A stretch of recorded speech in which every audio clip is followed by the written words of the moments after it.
حضرات، مسلمانوں کے لیے یہ عید الاضحیٰ خوشی کا دوسرا بڑا تہوار ہے۔ حضرت محمد الرسول اللہ صلی اللہ علیہ وسلم نے ارشاد فرمایا کہ اللہ نے ہر قوم کے لیے، ہر امت کے لیے خوشی کے لیے کچھ دن مقرر کیے ہیں، اور مسلمانوں کے لیے اللہ نے خوشی کے لیے 2 تہوار مقرر کیے ہیں۔ ان میں سے ایک عید الفطر ہے اور دوسری عید الاضحیٰ ہے۔ عید الفطر اس عید کا نام ہے کہ جس میں بندہ ایک مہینہ اللہ کے حکم پر، اللہ کی رضا کے لیے روزہ رکھ کر مہینے کے گزرنے کے بعد اللہ کے حکم پر اللہ کی بارگاہ میں اللہ کا شکرانہ ادا کرتا ہے۔ اور عید اضحیٰ اس عید کو کہا جاتا ہے جو اس بات کی یاد تازہ کرانے کے لیے مسلمان مناتے ہیں کہ اس دن اللہ کے ایک نیک بندے ابراہیم خلیل علیہ السلام نے اللہ کے حکم پر اللہ کی رضا کے حصول کے لیے اپنے بیٹے کو قربان کرنے کا عزم کیا تھا۔ محمد رسول اللہ صلی اللہ علیہ وسلم نے ارشاد فرمایا ما هذه الادائی سنت ابیکم ابراہیم، کہ لوگوں تمہیں کیا معلوم ہے کہ قربانی کیا ہے؟ قربانی تمہارے باپ ابراہیم کی سنت کو تازہ کرنا ہے۔ ابراہیم علیہ السلام اللہ کے ان برگزیدہ انسانوں میں سے ایک تھے جنہوں نے اللہ کے حکم پر اللہ کے احکام کی تعمیل کرنے کی خاطر اپنا سب کچھ رب کی راہ میں لٹا دینے کا ارادہ فرما لیا تھا۔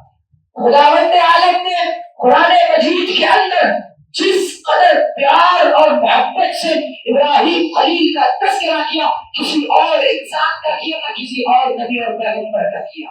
قرآن مجید میں بہت سے انبیاء کا تذکرہ آیا ہے، لیکن ابراہیم کے تذکرے میں ایک الگ ہی پیار اور مٹھاس پائی جاتی ہے۔ اس کا سبب کیا ہے؟ خداوند عالم نے اپنے کلام مجید ہی کے اندر اس کا سبب بھی بیان کیا۔ فرمایا وَإِذِ ابْتَلَىٰ إِبْرَاهِيمَ رَبُّهُ بِكَلِمَاتٍ فَأَتَمَّهُنَّ، کہ جب رب نے ابراہیم کو آزمائش میں ڈالا تو ابراہیم کامیابی کے ساتھ اس آزمائش میں سرخرو ہوا۔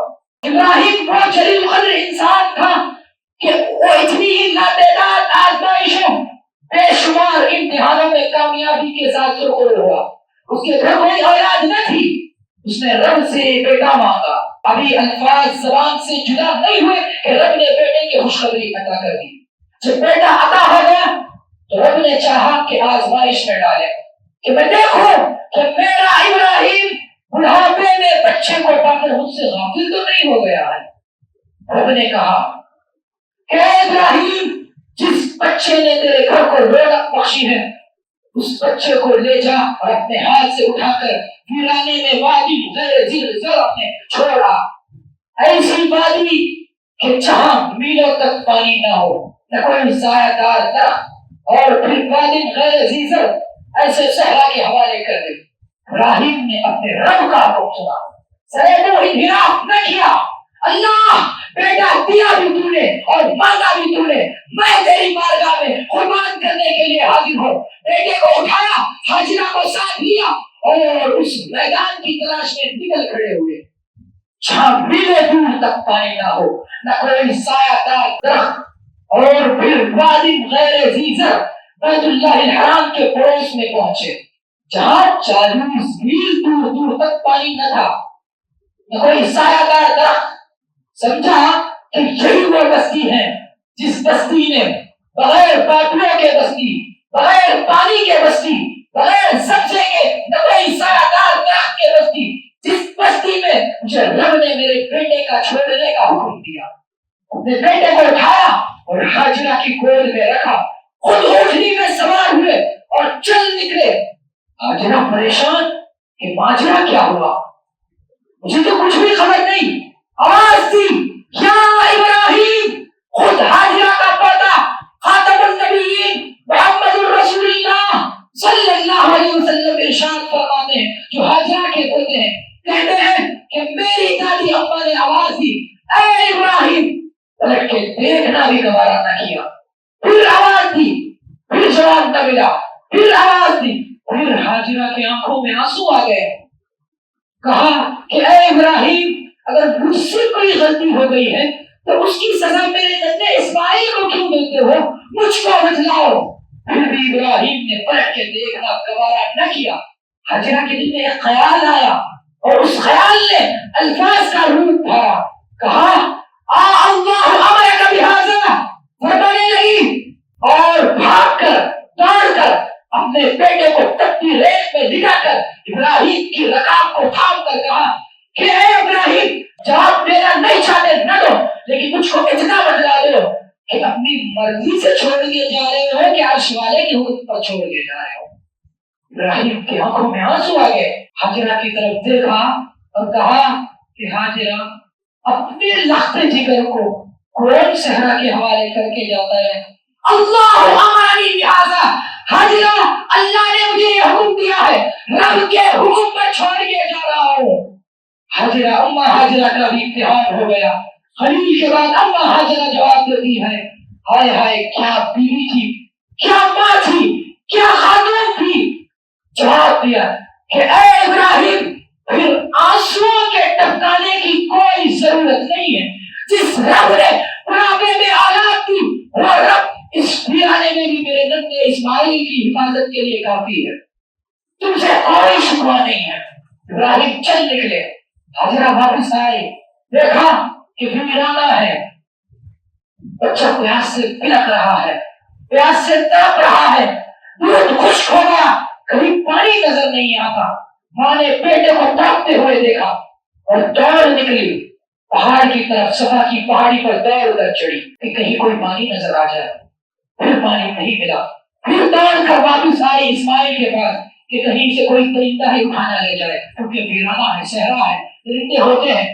پھر دوڑی، ایسے دوڑی کہ جس طرح مصیبت زدہ انسان، کرب زدہ انسان، پریشان حال انسان اپنے دامن کو اٹھا کے جس طرح دوڑتا ہے ویسے دوڑی، پھر کوہ مروہ پر چڑھی، پھر پانی نظر نہیں آیا، پھر دوڑی، 7 چکر لگائے صفا مروہ کے، اور سرور کائنات علیہ السلام نے کہا کہ آخری مرتبہ ماں کا چہرہ آسمان کی طرف اٹھا، اللہ اگر تجھے دینا ہی تھا تو اس طرح ماں کے سامنے تڑپتا ہوا پیاس سے نہ مرتا۔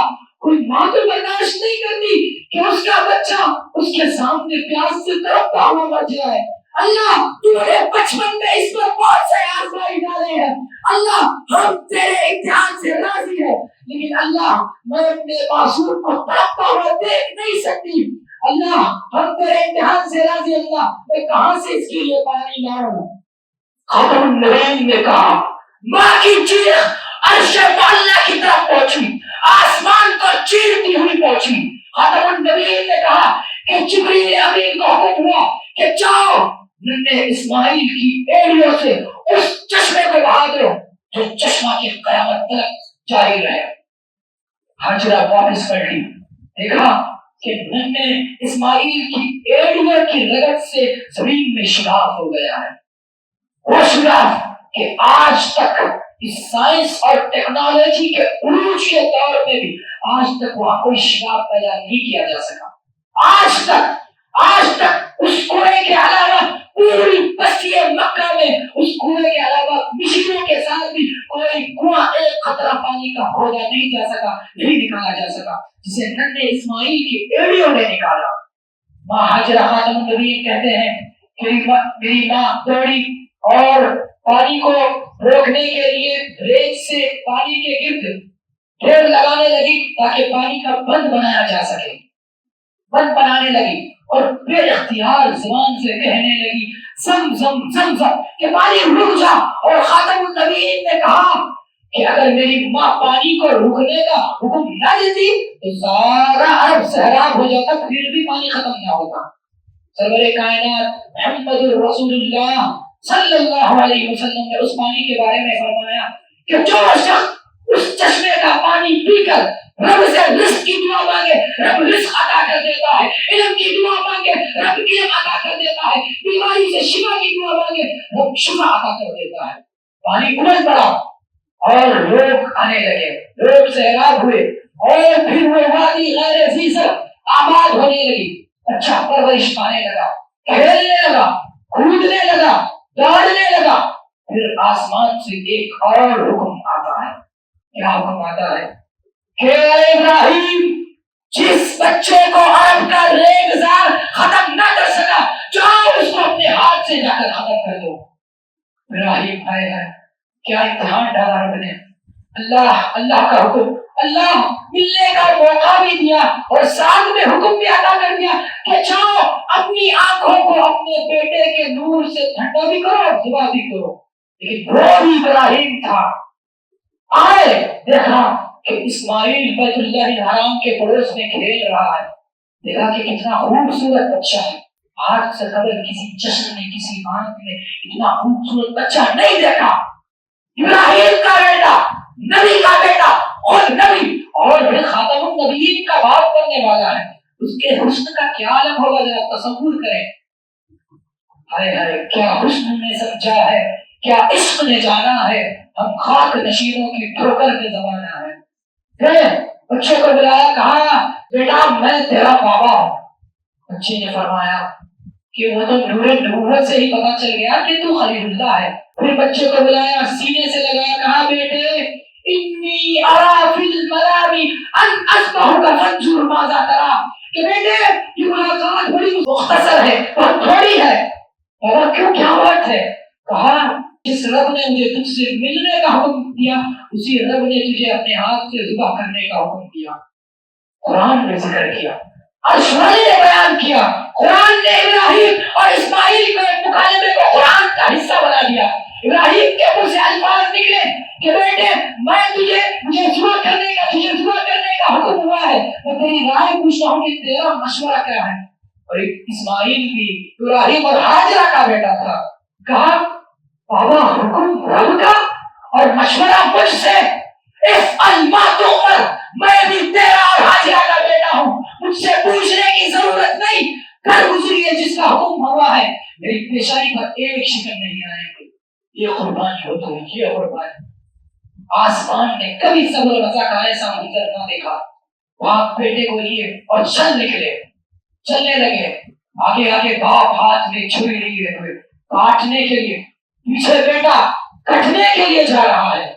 اور مومنوں، جب قربانی دے رہے ہو تم آج، جب قربانی دیتے ہوئے جانور کے گردن پر چھری پھیرتے ہوئے اپنے چشم تصور سے اس منظر کو دیکھو، ابراہیم کی اس سیرت کو دیکھو، کیا تھی؟ کہا آگے آگے باپ کاٹنے کے لیے، پیچھے کوئی پکڑا گائے نہیں، اونٹ نہیں، اپنا ایک لوٹا بیٹا، بڑھاپے کا سہارا، آنکھوں کا نور، کٹنے کے لیے جا رہا ہے۔ اور راستے میں شیطان ملا، کہاں جا رہے ہو؟ کیا جواب دیا اسماعیل نے کہ تجھ کو معلوم نہیں، اللہ کے راہ میں کٹنے کے لیے جا رہا ہوں۔ کہا باپ اتنا ظالم کہ تجھ کو اپنی ہاتھ سے ذبح کرنے کر اٹھایا؟ کہا ملعون دور ہو جا، باپ اپنی مرضی سے کاٹنے نہیں جا رہا ہے، عرش والے کے حکم سے جا رہا ہے۔ 3 دفعہ بہکایا اور تینوں دفعہ یہی جواب دیا۔ پھر رب نے ان تینوں جگہ نشان لگا دیے کہ خاتم النبیین آنے والا، اس کی امت آنے والی اور ان نشانوں کو تازہ کرنے والی۔ چلنے لگے، باپ کاٹنے کے لیے اور بیٹا کٹنے کے لیے تیار ہو گیا۔ اور وَتَلَّهُ لِلْجَبِينِ، پیشانی کے بل بیٹے کو لٹایا، لیکن عادت یہ ہوتی ہے کہ ہم جب جانور کو لٹاتے ہیں تو گردن کے بل گدی کے بل لٹاتے ہیں، لیکن جب ابراہیم نے اسماعیل کو لٹایا تو پیشانی کے بل لٹایا۔ اس کا سبب کیا ہے؟ مفسرین نے بیان کیا کہ جب بابا ابراہیم نے اسماعیل کو قربان کرنے کے لیے لے گئے تو اسماعیل نے کہا بابا میری خواہش ہے۔ ابراہیم تھرا اٹھا کہ معصوم اسماعیل سے نہ جانے کیا نکل جائے۔ ابراہیم نے کہا بیٹے کیا خواہش ہے بتاؤ؟ کہا بابا جب آپ مجھے ذبح کرنے چلو تو مجھے پیشانی کے بل لٹاؤ۔ کہا کیوں، کیا وجہ ہے؟ کہا کہ جب تم میرے گردن پر چھری پھیرے تو تیری نگاہ میرے چہرے پر نہ پڑے اور تیرا ہاتھ نہ کانپے، میرے پیشانی پر شکن نہ آئے اور نہ آسمان والا راضی ہو۔ تو جب مجھے ذبح کرے تو میرا چہرہ نہ دیکھے، قربانی مکمل ہو جائے، میں کٹ جاؤں اور تو رب کے راہ میں سرخرو ہو جائے۔ فلما اسلم وتله للجبین، لٹایا پیشانی کے بل کاٹنے کے لیے۔ کیا منظر تھا! خاتم النبیین نے کہا کہ آسمان والوں پر کب کبھی تاری، زمین سہمی پڑی تھی، آسمان ساکن تھا بیچارہ، اور نہ اس سے بیشتر دیکھا تھا یہ جرات کا نظارہ۔ پھر تھا مطمئن اور بیٹے کے چہرے پر بہانی تھی، چھری حلقوم اسماعیل پر پھرنے ہی والی تھی۔ مشیت کا مدد دریائے رحمت جوش میں آیا، کہا کہ جب عرش والا دیکھ رہا ہے، کاٹنے کے لیے چھری پھیری، وَنَادَيْنَاهُ يَا إِبْرَاهِيمُ قَدْ صَدَّقْتَ الرُّؤْيَا، ابراہیم رک جاؤ، دیکھو ذرا اپنے نیچے، اپنی آنکھیں تو کھولو، اپنے چھری کے نیچے تو دیکھو تو صحیح کہ کون ہے۔ ابراہیم نے آنکھیں کھولی، دیکھا کہ معصوم اسماعیل بازو میں مسکرا رہا ہے، اور دیکھا کہ آسمان سے آیا ہوا تبا کٹا پڑا ہے۔ رب نے کہا قد صدقت الرؤیا، ابراہیم تو اس آزمائش میں کامیاب ہو گیا ہے، جاؤ۔ اور انعام دیا، کیا انعام دیا؟ بدلہ دیا، کیا بدلہ دیا؟ وَتَرَكْنَا عَلَيْهِ فِي الْآخِرِينَ، کہ ہم نے تیرا تذکرہ بعد میں آنے والوں کے لیے چھوڑ دیا ہے۔ آج جو ہم قربانی کر رہے ہیں، آج ہم نے اللہ کے فضل سے، اللہ کے شکر سے، اللہ کے حکم پر، یہ اللہ کا احسان ہے، یہ اللہ کا فضل ہے، یہ اللہ کا انعام ہے، یہ اللہ کا ہم پر اکرام ہے کہ ہم نے اپنے دل کے آغاز نماز کے ساتھ کیا۔ جب ہم یہاں سے پلٹیں گے اور جائیں گے، ان ارادوں کے ساتھ جائیں، ان نیتوں کے ساتھ جائیں۔ جب ہم جانور پر چھری پھیریں تو یہ ارادہ رکھیں، یہ نیت کرے، یہ عزم جزم کرے کہ آج اے اللہ اپنے مال سے اپنے جانور کی قربانی دے رہے ہیں، اپنے ہاتھوں سے اپنے مال کو، اپنے جانور کو ذبح کر رہے ہیں۔ اے اللہ اگر وقت آئے، اگر ضرورت پڑے، اپنی اولاد کی قربانی سے بھی دریغ نہیں کریں گے۔ بولو انشاءاللہ ہم اپنی اولاد کی قربانی سے بھی دریغ نہیں کریں گے۔ ان ارادوں کے ساتھ جس نے قربانی دی، اس کی قربانی تو رب کی بارگاہ میں قبول ہے۔ اگر جس نے گوشت کو کھانے کے لیے، ہاں کبابوں کو جمانے کے لیے، فریج میں بھرنے کے لیے، اپنی تاقری کو جلانے کے لیے، نمود کے لیے، نمائش کے لیے، ریاکاری کے لیے قربانی دی ہے، قرآن نے کہا لَن يَنَالَ اللَّهُ لُحُومُهَا وَلَا دِمَاؤُهَا، کہ سن لو، نہ تمہارے خون اللہ کو پہنچتے ہیں، نہ تمہارے گوشت رب کو پہنچتے ہیں، لیکن وَلَكِنْ يَنَالُهُ التَّقْوَىٰ مِنكُمْ، لیکن پہنچتا ہے تو تمہارے دلوں کا تقویٰ پہنچتا ہے، کہ جس نیت کے ساتھ نیت قبول ہوگی اللہ کے پاس، نیت کی ساری نیت قبول ہوگی۔ اسی لیے یاد رکھ لو، اپنی نیتوں کو درست کر لو، اپنی نیتوں کو صحیح کرو، اپنے ارادوں کو صحیح کرو۔ قربانی دیتے ہو یہ ارادہ کرو، کہ یہ عزم کرو کہ اللہ ہم اپنے مال سے قربانی دے رہے ہیں، اگر وقت آیا، کبھی ضرورت پڑی اس دین کے لیے، اس اسلام کے لیے، ناموں سے رسالت پر پہرا دینے کے لیے، اس دین کے لیے اپنی جان کی بھی قربانی سے دریغ نہیں کریں گے۔ وہ انشاءاللہ ہم دریغ نہیں کریں گے۔ یہ ارادہ لے کر، یہ عزم لے کر چلو، یہ ارادے کے ساتھ قربانی ہو۔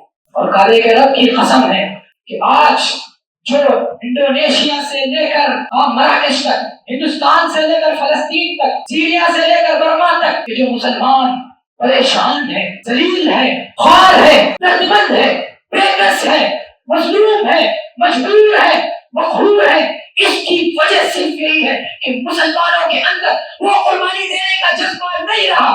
مسلمانوں کے اندر جب وہ قربانی دینے کا جذبہ تھا تو مشرق و مغرب کے غلام تھے۔ ہمارے اندر وہ جذبہ نہیں ہے۔ آج مسلمان جو مارے کھا رہے ہیں، آج جو ہم سوشل میڈیا پر دیکھ رہے ہیں، مسلمان کہیں مارا جا رہا ہے تو کہیں کاٹا جا رہا ہے، ہر جگہ ٹھوکریں کھا رہے ہیں۔ اس کی وجہ کیا ہے؟ آج ہم نے نا قربانی کا جذبہ نہیں ہے، خالی جانور ہر سال ذبح کرتے جا رہے ہیں، لیکن وہ جذبہ، وہ عزم کے ساتھ ہم قربانی نہیں کر رہے۔ دیکھو ابراہیم کی سیرت کو، کیا سیرت تھی، کیا پیغام دینا چاہ رہی ہے ابراہیم کی سیرت، اس پیغام کو سمجھو اور یاد رکھو۔ کچھ مسئلے بیان کر کر اپنی بات ختم کرتا ہوں۔ قربانی کا موقع ہے، جب جانور کو ذبح کرنے جاؤ تو بسم اللہ کے ساتھ ذبح کرو، اور قربانی دے سکتے ہیں آپ لوگ اپنے گھر کی طرف سے ایک دفعہ. اور نبی نے کہا کہ حدیث میں ہے صحیح مسلم کے میرے نبی نے کہا کہ جس کے اندر قربانی کی طاقت رکھتے ہوئے وہ قربانی نہیں دیتا وہ ہمارے عیدگاہ کو نہ آئے.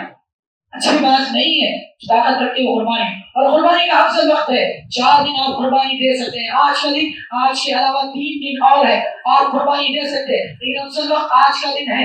آج کے دن آج جائیں گے آپ گھروں میں سب سے پہلے قربانی دیجیے, اور جب تک گوشت پک کر تیار نہ ہو اس وقت تک کچھ نہ کھائیے. اس پیارے نبی ایسے کیا کرتے تھے. پیارے نبی نے اپنی زندگی میں بہت سے قربانیاں دی, الگ الگ موقع پر الگ الگ قربانی دی. پیارے نبی نے ایک موقع پر 2 جانور کی قربانی دی, 2 ڈنگروں کی قربانی دی, ایک اپنے گھر والوں کے لیے اور ایک پیارے نبی نے دی امت کے لیے قربانی کرتا ہوں. دیکھیے پیارے نبی کتنی رحمت والے, کتنے شفقت والے, امت کا تن کس قدر کا پیارے نبی نے امت کی طرف. آج ہم نے ہے کیا وہ جذبہ, امت کا درد ہے. ہم کیا ہمارے اندر وہ تڑپ ہے, ہم پڑوسی کی فکر ہے. آج ہم دیتے ہیں قربانی, کیا دیتے ہیں قربانی, ہم کاٹتے ہیں جانور کو کھاتے ہیں. قربانی جو پیغام دینا چاہتی ہے اس پیغام کو ہم نہیں سکتے. علماء کرام بیان کرتے ہیں قربانی دے رہے ہیں مصنوعی طریقہ یہ ہے کہ قربانی میں آپ جانور کے 3 حصے کیجیے. ایک حصہ اپنے لیے اور ایک حصہ اپنے دوست احباب کے لیے, گھر والوں کے لیے, رشتہ دار کے لیے, اڑوس پڑوس کے لیے, اور ایک حصہ خالص غریبوں مسکینوں کے لیے. ہمارے پاس کیا ہوتا ہے, ہم اچھے ران کے کلیجے سب رکھ لیتے ہیں, وہ چیچڑے لے کے غریبوں کو دیتے ہیں. یہ اللہ کے پاس منظور ہے. ایسی قربانی ایسی پسند ہے. ہم یہی کر رہے ہیں آج کل ماحول کہ خراب چیز لو کوالٹی کا لے جا کے اللہ کی راہ میں سبزی کے لیے. ایسے ایمان ایسے ہمارے قربانی قبول ہوں گے, تصور کریں ہاں ایسے قربانی ہمارے قبول ہوں گے. ایسے قربانی نہیں, سیدھی چاہیے کہ اچھی چیز اللہ کے راہ میں پیش کرے. اور ایک چیز افسوس کے ساتھ کہنا قربانی بڑا دکھ ہوتا ہے کہ مسلمان کیا کہا پیارے نبی نے, یہ حدیث آپ لوگوں میں سے ہر ایک جانتا ہے, الطہور شطر خوب اچھا جانتا ہے. اور افسوس کا مقام ہے کہ یہ قربانی کے ٹائم پر جتنی غلط سے جتنی گندگی مسلمان پھیلاتے ہیں, یہی وجہ سے ہمارے خلاف یہ قانون بن رہے ہیں نا. یہ جتنے قانون ہمارے خلاف تیار ہوئے ہماری کرتوتوں کی وجہ سے تیار ہو رہے ہیں. ایک زمانہ تھا کہ کوئی آدمی اگر جاتا تھا کسی بستی میں, ایک زمانے میں دیکھتا تھا کہ اگر کوئی مسلمان کہاں ہے تو چیک کرتا تھا کہ بستی میں سب سے نیٹ جگہ کیا ہے. اور آج ہماری حالت یہ ہے کہ اگر دیکھنا ہو مسلمانوں کی بستی دیکھنا ہو تو سب سے غلیظ کچرا والی جو جگہ وہ مسلمانوں کی. یہ حالت ہے. قربانی دے رہے بھائی, آپ قربانی دے رہے لارے پیسے دے کر آٹو میں سے جانور لائے, وہی 100 روپے کسی کام کرنے والے صفائی کرمچاری کو دیے تو صاف کر دے گا. گھر کے سامنے ناک بند کرنے کے وہاں سے گزرتے, ضمیر کو مار لیتے گزرتے, لیکن صاف کرنا کسی کو گھما نہیں. اس لیے پاکی صفائی کا خاص خیال رکھیں. اور قربانی اور چوتھے دن بھی دیجیے اگر دے سکتے ہو. پہلے نبی نے کہا, کیونکہ اس کی وجہ پہلے نبی نے کیا بیان کی, کیونکہ 4 دن قربانی دے سکتے ہیں نا, تو پہلے نبی نے اس کی وجہ کیوں بیان کی, چوتھے دن دینے کی بھی فضیلت ہے. وجہ کیوں, کیونکہ لوگ بھول جاتے ہیں. آج کے دن اکثر دے دیتے اور چوتھے دن بھول جاتے ہیں, قربانی کا یہ بھی وقت بھول جاتے ہیں. اور پہلے نبی نے حدیث میں کہا کہ جس نے جو سنت میری سنت چھوٹ جانے کے بعد جس نے میری سنت کو زندہ کیا اس کو 100 شہید کا مقام ملے گا. 100 شہید کا مقام. جس نے سنت موجود, آج کتنی سنتوں کو ہم چھوڑ رہے ہیں, ایسی سنتوں کو ہمیں زندہ کرنا ہے. آج سنتوں کو ہم مردہ کرنے کے لیے, سنتوں کو مارنے کے لیے پیسہ خرچ کر رہے ہیں. آپ مسلمان دیکھ رہے ہیں اللہ کے نبی کی سنت کو کیسا ختم کرنا, اس کے لیے پیسہ بہا رہے ہیں. نالیوں میں بہ رہے ہماری سنت ہے. اسی لیے چاہیے سنتوں کو زندہ کیجیے, نبی کی سنت کو زندہ کیجیے. اور قربانی کے جانور کا طریقہ معلوم ہو گیا, اور قربانی کس ارادے کے ساتھ, کس جذب کے ساتھ, اس ایمان کے ساتھ آپ قربانی کیجیے, انشاءاللہ اللہ کے راہ میں قبول